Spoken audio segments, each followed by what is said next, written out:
बिस्मिल्लाहिर्रहमानिर्रहीम। आज हम देखेंगे इलेक्ट्रोस्टैटिक्स की कुछ एप्लीकेशंस को। इलेक्ट्रोस्टैटिक कहते हैं the study of charge at rest.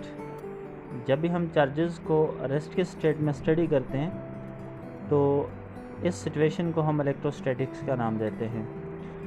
तो बेसिकली इलेक्ट्रोस्टैटिक्स पे बेस करने वाली बहुत सारी ऐसी एप्लीकेशंस है जो हम डेली लाइफ के अंदर देखते हैं। मिसाल के तौर पे आप ने फ़ोटोकॉपी और मशीन देखी होगी जिस पे आप समटाइम किसी पेज की फ़ोटोकॉपी निकालते हैं। तो आप जस्ट फ़ोटोकॉपी करने के लिए एक सिंपली पेज को प्लेस करते हैं और उस पेज की आप फ़ोटोकॉपी निकाल लेते हैं। ठीक है, तो वो जो फ़ोटोकॉपी और मशीन है वो इलेक्ट्रोस्टैटिक्स के प्रिंसिपल पे वर्क कर रही होती है। इसी तरह से जो इंकजेट प्रिंटर है ये भी इलेक्ट्रोस्टैटिक्स के प्रिंसिपल पे वर्क कर रहा होता है। ठीक है, इसी तरह से और बहुत सारी एग्जांपल्स हैं। मिसाल के तौर पे डेली लाइफ के अंदर आप देखते हैं कैपेसिटर एक ऐसी डिवाइस है जो इलेक्ट्रिकल चार्ज को स्टोर करने का काम करता है। ठीक है, तो चार्जेस को जब स्टोर करते हैं आप कैपेसिटर्स के अंदर तो ये भी इलेक्ट्रोस्टैटिक्स के प्रिंसिपल पे ही वर्क करता है। तो आप चार्जेस को कैपेसिटर्स के अंदर स्टोर करते हैं, देन आप डिफरेंट डिवाइसेस के अंदर आप इसी स्टोर्ड चार्ज को यूज़ करते हैं। फॉर एग्जांपल कैपेसिटर्स फ़ैन के अंदर भी इस्तेमाल किए जाते हैं, कैपेसिटर्स लैपटॉप्स के अंदर भी यूज़ किए जाते हैं, कैपेसिटर्स सेलफोन के अंदर भी यूज़ किए जाते हैं और कैपेसिटर्स जो हैं ये टेलीविज़न्स के अंदर भी इस्तेमाल किए जाते हैं। इसी तरह से आपके पास बहुत सारी जो इलेक्ट्रॉनिक डिवाइसेस हैं वहाँ पे कैपेसिटर्स जो हैं ये स्मूथ रनिंग के लिए यूज़ किया जाता है। जैसे कि आप लेट से रेफ्रिजरेटर है, आपने रेफ्रिजरेटर चलाया तो लेट से कहीं लाइट फ्लक्चुएट कर रही है, बार बार ऑन या ऑफ़ हो रही है। ऐसे स्टेट में आपकी device bar bar on off होना शुरू हो जाती है। तो इस फ्लक्चुएशन को मिनिमाइज़ करने के लिए या रिड्यूस करने के लिए जो कैपेसिटर है वो यूज़ किया जाता है। जब लाइट मौजूद हो तो उस वक्त कैपेसिटर चार्ज हो जाता है और जब लाइट फ़ौरन गायब हो जाए तो उस वक्त तक कैपेसिटर डिस्चार्जिंग प्रोसेस में उस डिवाइस को जो इलेक्ट्रिसिटी है ये प्रोवाइड करता रहता है, यानी उसको चलाता रहता है। अगले ही स्टेप में जब दोबारा से उसको इलेक्ट्रिसिटी मिलना शुरू हो जाती है तो कैपेसिटर फिर से चार्ज होना शुरू हो जाता है। इस तरह बार बार चार्जिंग और डिस्चार्जिंग प्रोसेस में आपकी डिवाइस स्मूथली रन होना शुरू हो जाती है और वो जो फ्लक्चुएशंस हैं वो आपकी डिवाइस तक नहीं पहुंच पाते। तो आप कह सकते हैं कि जो कैपेसिटर है ये डिवाइस को स्मूथली रन करने के लिए भी यूज़ किया जाता है। तो कैपेसिटर भी इलेक्ट्रोस्टैटिक्स के प्रिंसिपल पे काम करता है। इसी तरह से आप देखते हैं कि इलेक्ट्रोस्टैटिक्स के प्रिंसिपल को यूज़ करते हुए आप गाड़ियों की बॉडी को पेंट भी करते हैं। ठीक है, इस तरह जो पेंट की जाती है वो पेंट एक तो यूनिफॉर्मली डिस्ट्रीब्यूटेड होती है और दूसरा जो है ये लॉन्ग टाइम तक चलती रहती है। ठीक है, इसके अलावा इलेक्ट्रोस्टैटिक्स के और बहुत सारे जो हैं वो एप्लीकेशंस हैं। यहाँ पे हम चंद एक एप्लीकेशंस देखेंगे जिसमें आपके पास जो पहली एप्लीकेशन है ये है ज़ीरोग्राफी मीन फोटोकॉपियर। ठीक है, what is meant by xerography? The xerography is derived from the Greek word xeros and graphs which means dry writing. ठीक है, the words xerography is derived from the Greek words zeros and graphs which means dry writing. Okay, so the xerography can be defined as the copying process is called xerography. ऐसा process जिसमें हम किसी भी चीज़ की copy करते हैं, ऐसे process को आप क्या नाम देते हैं? ज़ीरोग्राफी का नाम देते हैं। ठीक है, अब वर्किंग प्रिंसिपल इसका क्या है? वर्किंग प्रिंसिपल को अंडरस्टैंड करने के लिए हम सिंपल जो फ़ोटोकॉपियर मशीन है इसके इंटरनल स्ट्रक्चर को अंडरस्टैंड करने की कोशिश करते हैं। अंडरस्टैंड करने के लिए हम इसके डिफरेंट कंपोनेंट्स को देखेंगे। कंपोनेंट्स इसके कितने हैं? सबसे पहले कंपोनेंट्स को देख लेते हैं। कंपोनेंट इसके डिफरेंट है। सबसे फर्स्ट वन कंपोनेंट है एक सिलेंडर है और ये सिलेंडर है एलुमिनियम का। ठीक है, पहला कंपोनेंट कौन सा है? एलुमिनियम सिलेंडर है। दूसरा कंपोनेंट कौन सा है? इसी के ऊपर एक माइन्यूट सी लेयर मौजूद होती है और ये लेयर होती है सेलेनियम की। ठीक है, मैं बाद में इनको एक्सप्लेन करता जाऊँगा। तो सेकंड कंपोनेंट कौन सा है? ये है सेलेनियम। ठीक है, सेलेनियम एक फोटो कंडक्टर होता है, जबकि एल्यूमिनियम एक अच्छा कंडक्टर होता है। ठीक है, ये दूसरा कंपोनेंट है। तीसरा कंपोनेंट आपके पास है लैंप, और चौथा कंपोनेंट है आपके पास लेंस, जो कि कन्वेक्स लेंस है, जो कि हमने इस पॉइंट के ऊपर यहाँ पे मेंशन कर दिया है। 4 कंपोनेंट हो गए। पांचवा कंपोनेंट है वो पेज जिसको आप कॉपी करना चाहते हैं, ये पांचवा कंपोनेंट है। छठा कंपोनेंट, यहाँ पे कुछ रोलर्स लगे होते हैं। ठीक है, ये हीटेड रोलर्स कहलाते हैं। ये इसका छठा कंपोनेंट है। सातवां वो कंपोनेंट है जो पेज जिसको आप कॉपी करना चाहते हैं, page on which the image is printed. ठीक है, और ये आपके पास इसका सातवां कंपोनेंट है। तो इसके डिफरेंट कंपोनेंट्स होते हैं। अब इनको वन बाय वन डिस्कस कर लेते हैं कि कौन सा कंपोनेंट क्या काम करता है। ठीक है, सबसे पहले फर्स्ट वन कंपोनेंट पे आ जाते हैं। पहला कंपोनेंट आपके पास है एल्यूमिनियम ड्रम। ठीक है, the head of the photocopier machine is an aluminium drum. ठीक है, इसका जो सारा वर्किंग प्रिंसिपल बेस करता है वो सारे का सारा एल्यूमिनियम ड्रम पे बेस कर रहा होता है। एल्यूमिनियम ड्रम जो है ये यहाँ पे मेंशन है। एल्यूमिनियम एक बहुत अच्छा कंडक्टर है। एल्यूमिनियम के अंदर लार्ज नंबर ऑफ इलेक्ट्रॉन्स मौजूद होते हैं, और ये इलेक्ट्रॉन्स आप जानते हैं मेटल के अंदर फ्रीली मूव कर रहे होते हैं। अब एल्यूमिनियम ड्रम के ऊपर एक माइन्यूट सी लेयर मौजूद होती है, और ये लेयर एक फ़ोटो कंडक्टर की होती है। और ये फ़ोटो कंडक्टर जिस मटेरियल का बना होता है, ये मटेरियल होता है सेलेनियम का।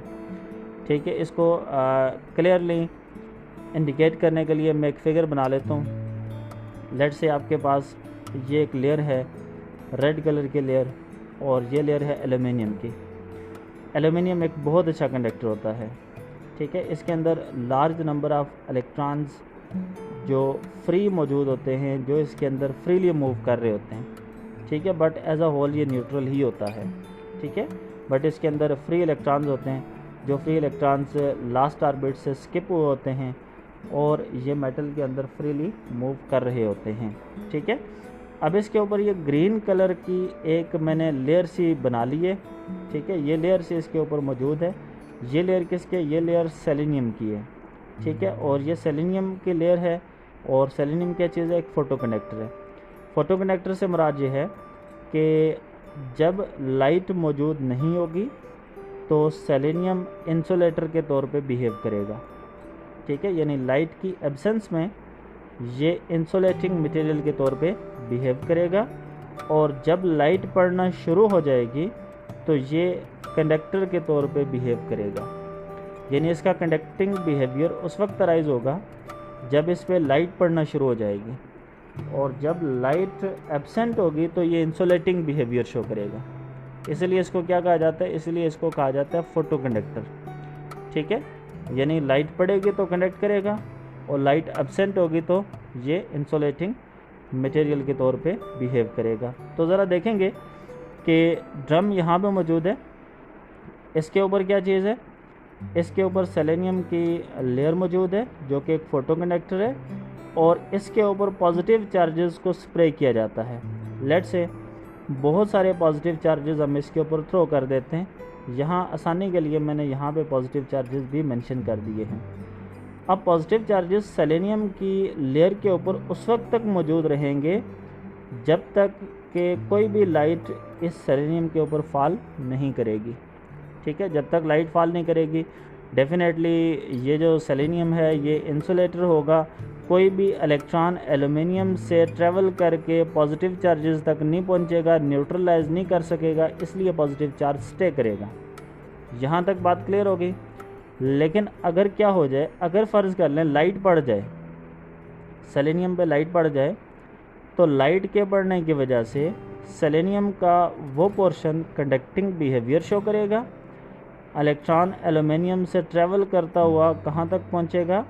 सेलेनियम से गुजरेगा और पॉजिटिव चार्जेस तक पहुँचेगा। पॉजिटिव चार्जेस को न्यूट्रलाइज करेगा, और पॉजिटिव चार्जेस कम्प्लीटली इस लेयर से न्यूट्रलाइज हो जाएंगे, और पॉजिटिव चार्ज वहाँ से क्या हो जाएगा? वैनिश हो जाएगा। ठीक है, यानी सेलेनियम की लेयर के ऊपर जो पॉजिटिव चार्जेस हैं ये उस वक्त गायब हो जाएंगे जब सेलेनियम की लेयर को लाइट मिलेगी और लाइट की एब्सेंस में पॉजिटिव चार्जेस वहाँ तक मौजूद रहेंगे। अब होगा क्या, अब आ जाते हैं तीसरे कंपोनेंट पे। तीसरा कंपोनेंट यहाँ पे लगा है जो कि एक लैंप है। लैंप लाइट जनरेट करेगा और ये लाइट यहाँ से ट्रैवल करती हुई उस पेज तक पहुँचेगी जिस पेज को आप कॉपी करना चाहते हैं। ठीक है, अब पेज के ऊपर ये वर्डिंग मौजूद है। लाइट जब इस वर्डिंग के ऊपर फॉल करेगी, यहाँ से लाइट रिफ्लेक्ट बैक होके एक लेंस पे फॉल करेगी और लेंस इस लाइट को फोकस कर रहा होगा, एक सेलेनियम ड्रम के ऊपर फोकस कर रहा होगा। अब होगा ये, ज़रा इसको समझिएगा, मैं रफ काम यहाँ पे ज़रा कर लेता हूँ। आप जानते हैं कि फ़र्ज़ कर लें ये एक सरफेस है और इस सरफेस का कलर रेड है।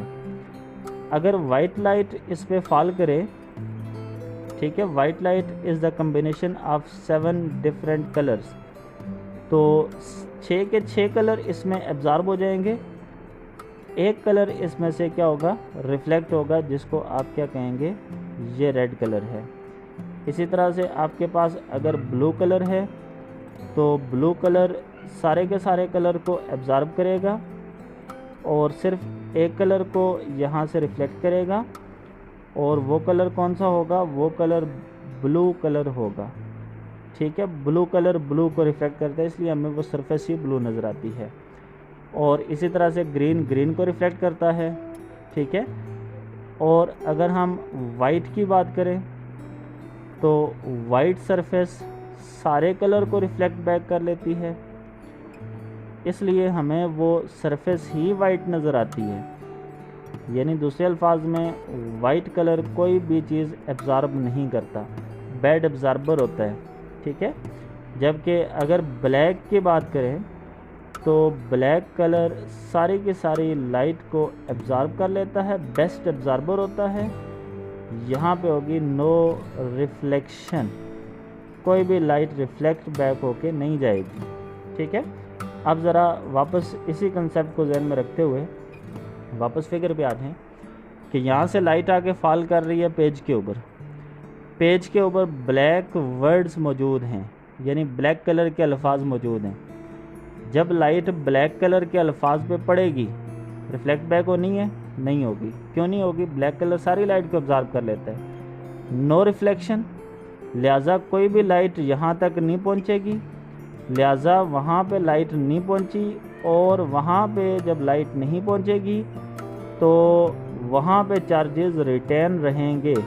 ठीक है, चूँकि लाइट की गैर मौजूदगी में चार्जेस सेलेनियम के लेयर के ऊपर मौजूद रहते हैं। अब देखो कि जैसे आपके पास ये अल्फाज मौजूद है, प्रोसेस इज़, दरमियान में वाइट जगह मौजूद है ना, लाइट जब उस वाइट जगह से रिफ्लेक्ट बैक होगी, लेंस उसको फोकस करेगा और फोकस करने के बाद कहाँ पे डालेगा, सेलेनियम की लेयर के ऊपर।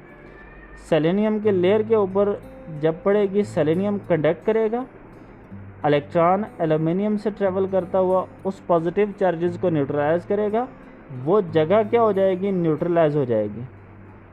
इस तरह आपके पास क्या बनेगा कि जिस तरह के अल्फाज ऊपर पेज पे मौजूद होंगे, इसी तरह का पॉजिटिव चार्जेस वाला पैटर्न यहाँ पे बन जाएगा। यानी फ़र्ज़ कर लें पेज पे अगर एक वर्ड लिखा है और ये पेज पे वर्ड लिखा हुआ है, ए वर्ड लिखा है, ए, ठीक है, तो यहाँ पे पॉजिटिव चार्जेस वाला पैटर्न जो है ये बन जाएगा ए। इस तरह का एक पैटर्न बन जाएगा ए, पॉजिटिव चार्जेस वाला। ठीक है, तो यहाँ पे फिर क्या होगा कि लाइट डिफरेंट रीजन से रिफ्लेक्ट बैक होके इसके ऊपर पैटर्न जनरेट करती जाएगी।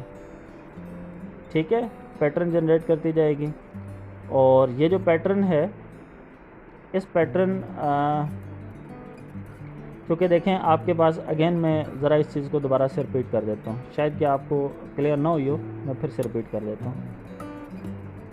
लाइट जब ब्लैक सरफेस पे फॉल करेगी, जैसे आपके पास ये फ़र्ज़ कर लें ये सारे वर्ड्स ब्लैक चीज़ों के लिखे हुए हैं, ब्लैक से लाइट ने रिफ्लेक्ट बैक नहीं होना। वो लाइट जब रिफ्लेक्ट बैक नहीं होगी तो उसके करस्पॉन्डिंग बिल्कुल उसी जैसा जो पैटर्न है वो आपका चार्जेस की फॉर्म में जनरेट हो जाएगा। जबकि सेंटर पे जो वाइट वाला है वहाँ से लाइट रिफ्लेक्ट बैक होके आएगी, वो सारा ऐसा न्यूट्रलाइज हो जाएगा। तो इस तरह वर्ड्स वाला जो पैटर्न है वो वहाँ पे अराइज होता जाएगा, ठीक है, चार्जेस के फॉर्म में अराइज होता जाएगा। और जब इस तरह का एक पैटर्न बन गया, पैटर्न बनने के बाद इस पे ब्लैक कलर का टूनर जिसको नेगेटिव चार्ज देके उसको फिर इस सेलेनियम के ऊपर थ्रो किया जाएगा। अब जो ब्लैक कलर का टोनर है, नेगेटिव चार्ज होने की वजह से वो सिर्फ उसी जगह पे स्टिक करेगा जहाँ पे पॉजिटिव चार्जेस का पैटर्न मौजूद है, ठीक है। तो ब्लैक कलर का टोनर इस पर क्या कर गया, स्टिक कर गया। अब स्टिक होने के बाद ये ड्रम इधर रोल करता जाएगा, ठीक है। ये ड्रम जो है ये क्लॉकवाइज डायरेक्शन के अंदर रोल कर रहा है। रोल करते हुए एक तरफ से ये पेज भी मूव करते हुए इस ड्रम के इनर साइड पे जा रहा है, ठीक है। तो रोल करते हुए ये जो आपके पास टोनर है जो इसके साथ स्टिक कर गया था, ये ड्यू टू हाई प्रेशर और हाई टेम्परेचर की वजह से इस पेज के ऊपर मेल्ट हो जाएगा और पेज को भी एक्सेस ऑफ पॉजिटिव चार्जेस दिया जाएगा, ताकि ये जो टोनर है ये बहुत ज़्यादा जो इलेक्ट्रोस्टैटिक फोर्स है उसके साथ इस पेज के साथ परमानेंटली स्टिक हो जाए, ठीक है। तो ये जो पेज है देन जब ये इस रोलर से पास करेगा और यहाँ तक पहुँचेगा तो आप देखेंगे वही जो वर्डिंग इस पेज पे मौजूद थी वो वर्डिंग इस ड्रम पे राइज हुई और ड्रम पे राइज होने के बाद फाइनली कहाँ तक पहुँच जाएगी, फाइनली इस पेज पे आ जाएगी। This is the working principle of photocopier machine, ठीक है। मैं इसको फाइनली फिर समराइज़ कर लेता हूँ और आपके लिए ये स्टेटमेंट्स जो हैं ये रिपीट कर लेता हूँ। देखेंगे क्या कहा। In the presence of light positive charges are sprinkled over the selenium and it will remain there as long as it remain in dark। कहता है कि पॉजिटिव चार्जेस को आप सेलेनियम के लेयर के ऊपर थ्रो कर दें, ये उस वक्त तक मौजूद रहेंगे जब तक ये डार्क सिचुएशन के अंदर मौजूद है, ठीक है। और जब लाइट पड़ेगी पॉजिटिव चार्जेस सारे के सारे न्यूट्रलाइज हो जाएंगे। क्यों हो जाएंगे? क्योंकि इलेक्ट्रॉन्स एल्यूमिनियम से मूव करते हुए पॉजिटिव चार्जेस को न्यूट्रलाइज करेंगे, पॉजिटिव चार्जेस देन न्यूट्रलाइज हो जाएंगे। If drum is expose to an image to be image of the document to be copied, the dark and light areas on the document produces corresponding areas on the drum। Clear हो गई? मैंने कहा उसी तरह का pattern वापस कहाँ पे राइज हो जाएगा, ड्रम पे राइज हो जाएगा। The dark areas retain their charges, dark areas charges को रिटेन रखेंगे। लाइट एरियाज जो हैं वो कंडक्टिंग होने की वजह से चार्जेस को ख़त्म कर देंगे, न्यूट्रलाइज कर देंगे, ठीक है। फिर क्या करेंगे, टोनर यानी ब्लैक पाउडर जो है इसको एक्सेस ऑफ नेगेटिव चार्ज देंगे, इसको ड्रम के ऊपर थ्रो कर देंगे। ये सिर्फ उन्हीं जगह पे स्टिक करेगा जहाँ पे क्या चीज़ मौजूद है, पॉजिटिव चार्जेस का पैटर्न मौजूद है यानी वर्डिंग मौजूद है। फिर heated pressure rollers then melt the toner into the page which is also given in excess of positive charges, ठीक है। तो फिर आपके पास क्या होगा, ये ड्रम रोल करते हुए ये जब पेज से गुजरेगा तो हीटेड रोलर्स जो है ये उसी इंक को पेज के ऊपर मेल्ट कर देंगे और आप उसी तरह की फ़ोटोकॉपी जो है वो पेज के ऊपर ले लेंगे, ठीक है। तो ये वर्किंग प्रिंसिपल है ज़ीरोग्राफी का। ओके,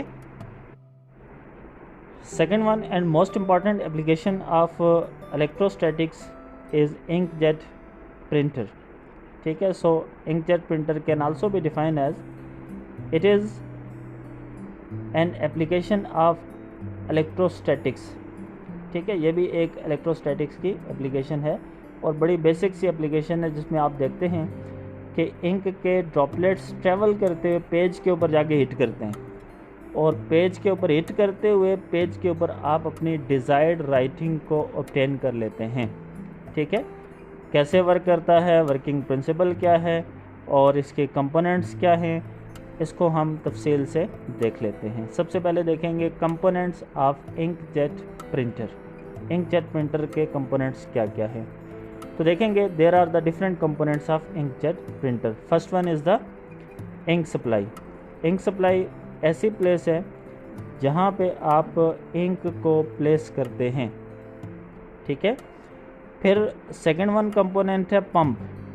पंप इंक सप्लाई से इंक को ड्रा करता है, ठीक है, इंक को ड्रा करता है। देन हाई प्रेशर के साथ ये एक स्मॉल नोज़ल से इसको बहुत हाई प्रेशर के साथ बाहर की तरफ इजेक्ट आउट करता है। इस तरह जो इसका तीसरा कंपोनेंट है यह है नोज़ल ऑफ प्रिंट हेड, ठीक है, नोज़ल ऑफ प्रिंट हेड, ये इसका तीसरा कंपोनेंट है। कितने कंपोनेंट हो गए? 3 कंपोनेंट हो गए।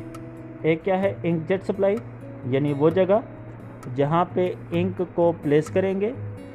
पंप दूसरा कंपोनेंट है, यानी पंप का काम क्या है? ये इंक सप्लाई से इंक को ड्रा करता है और हाई प्रेशर से नोज़ल से इजेक्ट आउट करवाता है। नोज़ल इसका तीसरा कंपोनेंट आ गया। जैसे आप देखते हैं ना, एक सिरिंज है और आप हाई प्रेशर से जब आप उसमें से लेड से किसी भी लिक्विड को आप इजेक्ट आउट कराते हैं तो आप देखते हैं समटाइम वो छोटे छोटे ड्रॉपलेट्स के अंदर कन्वर्ट हो जाते हैं।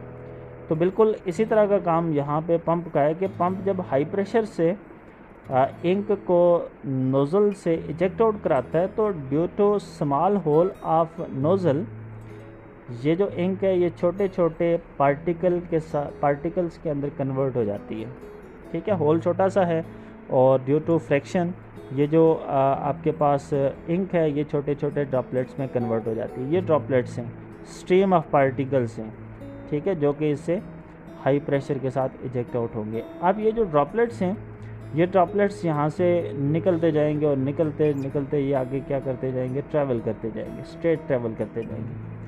अब ट्रैवल करते हुए ये 2 तरह की प्लेट्स में से पास करेंगे। एक प्लेट कहलाएगी चार्जिंग इलेक्ट्रोड्स, जो कि इसका 4th वन कंपोनेंट है, और नेक्स्ट वन जो आपके पास प्लेट्स है ये हैं डिफ्लेक्टिंग इलेक्ट्रोड्स, जो कि इसका 5th वन कंपोनेंट है, ठीक है। इनके काम क्या क्या हैं ज़रा देखेंगे। चार्जिंग इलेक्ट्रोड्स का काम ये है कि जब ये ड्रॉपलेट्स इन चार्जिंग इलेक्ट्रोड्स से गुज़रते हैं तो चार्जिंग इलेक्ट्रोड्स अगर ऑन हों तो वो इन ड्रॉपलेट्स को चार्ज कर जाते हैं, ठीक है। चार्ज करने का मैकेनिज़्म क्या है? चार्ज करने का मैकेनिज़्म यह है कि हम जानते हैं कि ड्रॉपलेट्स तो एटम्स पे कंसिस्ट करते हैं, मॉलिक्यूल्स पे कंसिस्ट करते हैं। मॉलिक्यूल्स के अंदर एटम्स मौजूद हैं और एटम्स के लास्ट ऑर्बिट के अंदर इलेक्ट्रॉन्स मौजूद हैं, ठीक है। और इलेक्ट्रॉन्स आप जानते हैं कि अगर इलेक्ट्रिक फील्ड आप अप्लाई कर दें, टॉप पे आपके पास प्लेट्स मौजूद हैं, ठीक है, टॉप पे भी प्लेट मौजूद है और बॉटम पे भी प्लेट मौजूद है। टॉप पे आपके पास लेट से कि अगर पॉजिटिव चार्ज है, ठीक है, तो आपके पास ये इलेक्ट्रॉन जो है ये इलेक्ट्रोस्टैटिक फोर्स की वजह से हो सकता है यहाँ से निकल जाए। जब निकलेगा तो इसके ऊपर नेट किसी भी तरह को कोई भी चार्ज अराइज हो जाएगा, नेट पॉजिटिव चार्ज इस पर आ सकता है, ठीक है। तो इलेक्ट्रॉन को रिमूव करना सबसे आसान है, तो इलेक्ट्रॉन को इजीली रिमूव किया जा सकता है। तो चार्जिंग इलेक्ट्रोड्स का काम ये है कि ये इलेक्ट्रिक फील्ड को जनरेट करती हैं। इलेक्ट्रिक फील्ड को जनरेट करते हुए इलेक्ट्रॉन लास्ट ऑर्बिट से स्किप किया जाता है और जब इलेक्ट्रॉन लास्ट ऑर्बिट से स्किप होगा तो ऐसे सिचुएशन में जो ड्रॉपलेट होगा ये ड्रॉपलेट इलेक्ट्रिकली चार्ज हो जाएगा, ठीक है। तो चार्जिंग इलेक्ट्रोड्स का काम क्या है? चार्जिंग इलेक्ट्रोड्स का काम ये है कि ये ड्रॉपलेट्स को इलेक्ट्रिकली चार्ज करती हैं, ठीक है। फिर नेक्स्ट वन जो प्लेट्स हैं, इन प्लेट्स का काम क्या है? इन प्लेट्स का काम है डिफ्लेक्टिंग प्लेट्स, ठीक है। इनका काम यह है कि ये जो चार्ज ड्रॉपलेट्स हैं इनको डिफ्लेक्ट करती हैं। फ़र्ज़ कर लें ये पॉजिटिव चार्ज ड्रॉपलेट था, इस पे नेगेटिव चार्ज है इस प्लेट पे, तो नेगेटिव प्लेट पॉजिटिव चार्ज को अट्रैक्ट करते हुए नीचे की तरफ खींचेगी और फाइनली ये जो ड्रॉपलेट है ये इधर बेंड होते होते फाइनली गटर के अंदर गिर जाएगा। ओह, पेपर तक तो पहुंचेगा ही नहीं, ठीक है। इसका मतलब है कि ये जो ड्रॉपलेट है जो चार्ज हुआ वो तो फाइनली गटर के अंदर गिर गया, वो तो पेज तक नहीं पहुंचा, वो तो पेपर तक नहीं पहुंचा, वो तो पेपर के ऊपर किसी भी तरह की कोई भी राइटिंग नहीं करेगा। इसका मतलब क्या हुआ कि जो ड्रॉपलेट चार्ज हो जाएगा वो तो पेज तक नहीं पहुंचेगा, वो तो किधर गिर जाएगा, वो तो गटर के अंदर गिर जाएगा, कंपोनेंट नंबर 6 में गिर जाएगा। अब अगर पेज तक बचाना हो तो क्या करना है, पेज तक बचाना हो तो ज़रूरी है कि चार्जिंग इलेक्ट्रोड्स क्या रहें, ऑफ रहें।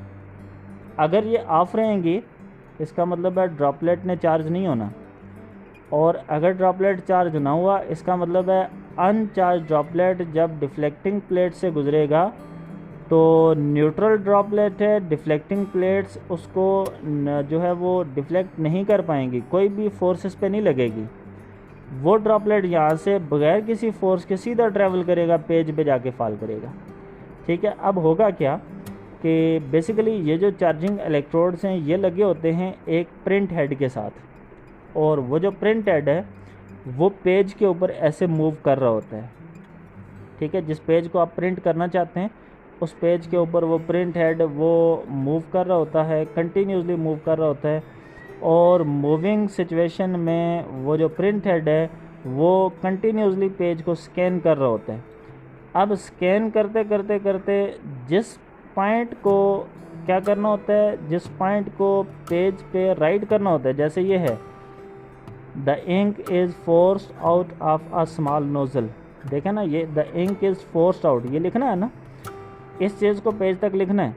तो ये जो वर्डिंग है, इस वर्डिंग के दौरान ये चार्जिंग इलेक्ट्रोड्स ऑफ रहेंगे और वो जो ड्रॉपलेट्स हैं वो फाइनली पेज तक पहुंचेंगे और पेज के ऊपर ये वर्डिंग राइट होती जाएगी।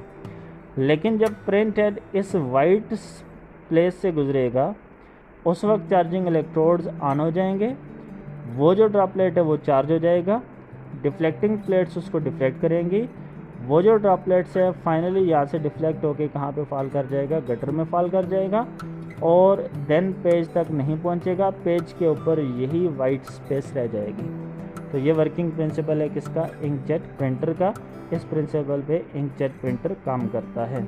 याद रखेंगे जो कलर प्रिंटर है उसमें जो इंक सप्लाई होगी वो एक नहीं बल्कि वो 3 लगा देंगे। ठीक है, 3 प्राइमरी कलर्स मिलके सेकेंडरी कलर्स को जनरेट कर लेते हैं, और इसी तरह से जो आपके पास फाइनली जो इंक गटर के अंदर जमा हो जाती है यहाँ से इंक निकाल के वापस इंक सप्लाई के अंदर भी प्लेस कर सकते हैं। ठीक है, अब मैं सारे जो वर्किंग प्रिंसिपल है इसको मैं समराइज़ कर लेता हूँ। देखेंगे the ink is forced out of a small nozzle and breaks up to extremely small droplets. During their flight, the droplets passes through 2 electrodes, electrical components. कहते हैं जब इंक नोज़ल से निकलेगी छोटे छोटे ड्रॉपलेट्स में कन्वर्ट हो जाएगी, और फ्लाइट के दौरान ये 2 इलेक्ट्रोड से गुजरेगी, एक चार्जिंग इलेक्ट्रोड है और दूसरा कौन सा है, डिफ्लेक्टिंग इलेक्ट्रोड है। Okay, when the print head moves over the region which is not to be copied, जब प्रिंट हेड ऐसी जगह से गुजरेगा जिसको कॉपी नहीं करनी, the charging electrodes is left on, तो चार्जिंग इलेक्ट्रोड को ऑन रखना है। ठीक है, चार्जिंग इलेक्ट्रोड को ऑन रखना है, वो ड्रॉपलेट चार्ज हो जाएंगे, डिफ्लेक्टिंग इलेक्ट्रोड्स उसको डिफ्लेक्ट करेंगे, वो इंक जो है वो कहाँ पे चली जाएगी, गटर तक चली जाएगी। ठीक है, तो कहता है and gives the ink droplet a net charge, the deflecting plates divert such a droplet into the gutter. Whenever ink is to be placed on the paper, charging electrodes are kept off. The neutral droplet finally reaches to the paper as described in the above figure. ठीक है, this is the working principle of inkjet printer. इस principal पे inkjet printer काम करता है। ठीक हो गया। तो ये आपके पास आज के लेक्चर में इलेक्ट्रोस्टैटिक्स की 2 एप्लीकेशंस थी। उम्मीद है आपको समझ आ गई होगी। मज़ीद अगर इनके रेलिवेंट कोई क्वेश्चन है तो वो आप डायरेक्टली मुझसे पूछ सकते हैं। ठीक है, यहाँ तक हम इसको स्टॉप करेंगे। अपना ख्याल रखिएगा। अल्लाह हाफ़िज़।